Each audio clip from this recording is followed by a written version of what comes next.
And tonight, an example of the new concern over social distancing. A CTA rider's picture of his experience on a train is generating comment.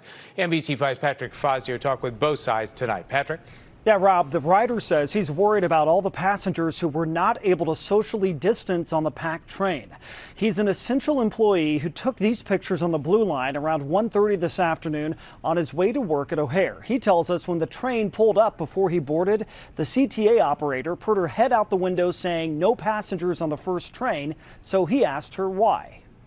She said, to protect myself from the virus, move to the back. And I was like, so you're going to make me go to that car with all the people on there? All the cars are packed. She said, either do that or take the next train. We talked to the CTA tonight. They tell us the driver wasn't worried about herself, but passenger safety. They went on to say they closed the first car because a passenger had vomited. Live in the newsroom, Patrick Fazio, NBC5 News. Social distancing, so important. Thank you, Patrick.